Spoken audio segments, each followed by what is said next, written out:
Today you will be drawing and painting a cornucopia. A cornucopia means corn, it's Latin for horn, and copia is plenty, so it's a horn of plenty. Now history says that they would fill a goat's horn with a bountiful harvest, which could include grapes, oranges, and flowers as well. You will also see cornucopias in Greek mythology. A lot of famous Greek gods were seen holding horns of plenty or cornucopias. We are drawing a cornucopia to represent Thanksgiving. We do have plenty and we are blessed. So therefore, this Thanksgiving, remember, as you see this cornucopia, you have much to be thankful for. This cornucopia also represents harvest, which is the time of year we're in now. First, we begin with a clean sheet of paper. We also need tempera paint or watercolor, a nice pointy brush with smooth bristles, and clean water. Before we begin painting, we want to draw the cornucopia first, and we're going to do this together as a class in pencil. What I will be showing you is an oil pastel.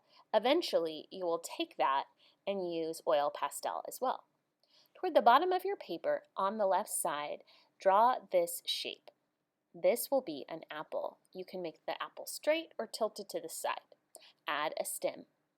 Now you're going to overlap and draw an orange behind the apple. You're not going to draw a complete circle, but the part of the line is touching the apple, and then you're completing that at the edge of the apple. We're drawing the apple on top. There's a lot of overlapping in this project, where things are on top of each other. This will be a squash. Draw that coming out of the left side of the apple and connecting to the bottom of the apple. Now on top of the squash and the apple, draw a little dot. Draw a line coming down and touching the squash. Curve the line and hit the apple, and then curve the other line and have it touch the edge of the squash. This is the pumpkin. Draw curved lines going to the edge of the pumpkin. Now add a stem.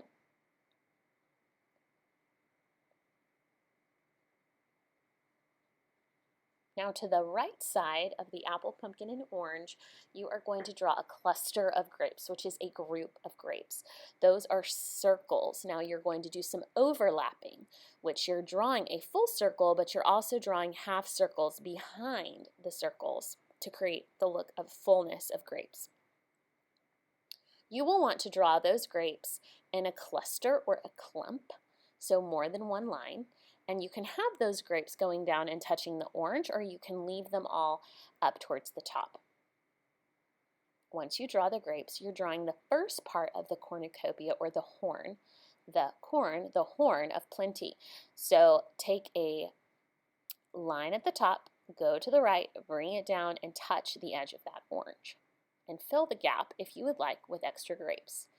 Now we're going to gradually get smaller as we get towards the edge of the paper. So as you progress, make your line hit a little bit further up than all the way to the end. And as you continue to go up to the corner, your lines will actually get smaller and hit at the edge of the one that you just drew. So as you advance, your lines will actually stop a little bit shorter each time.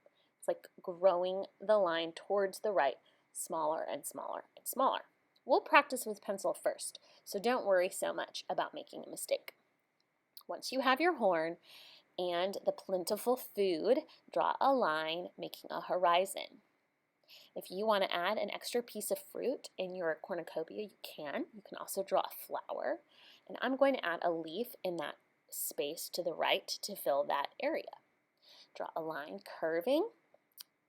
I drew a wavy line around that line, and diagonal lines coming out of the center to create a leaf. Now take the time and add details or extra fruit as you please to this picture. Then we will paint.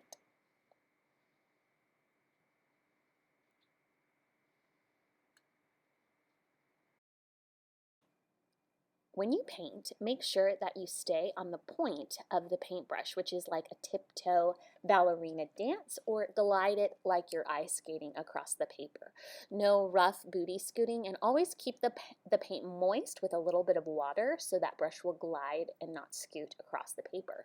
Pick a color for each fruit or the pumpkin that matches what you're doing. If you have too much paint, feel free to dab that with a paper towel so it doesn't run into other parts of your painting. The apple in the front can be red, yellow, or green. You can also experiment by mixing the colors together to make a yellow-green apple, or add highlights of different colors to each apple. The vegetable at the front can be any color you'd like. Typically squashes are yellow. There are also some greens. And the grapes, you need to mix the color red and blue together. And when you mix that, you can mix it within the paint tray, but make sure you clean it out when you're done so the paint doesn't stay purple, because we'll still need that color for the apples. And the horn, you can paint brown. You can add a mixture of yellow in there, a brown color. And remember, you can always dot with a paper towel the areas that seem to have too much water. If you want to lift some of that color up, if you make a mistake, just blot it dry. The leaf in the corner, it can be orange, a fall color, or red or yellow. You can even paint it green if you'd like. You can also outline the oil pastel again in black to make those lines pop out a little bit more against the paint if you would like to. When you pick a color for the placement that the fruit is on, you can choose any color. Notice you would like to pick a color that would contrast nicely with the colors that are different maybe than what's in the cornucopia. So I don't have a lot of greens or blues in the cornucopia, so I'm going to use those as my background colors. And you can choose to use any color you'd like, but I think blue is a very nice contrast with the cornucopia. You can use that at the top or the bottom, and green is also a nice background color. Once you're done, you can dab up any loose paint that might spill, sign your name to the side, and put your teacher's name on the back with your full name also. Enjoy painting, and happy Thanksgiving!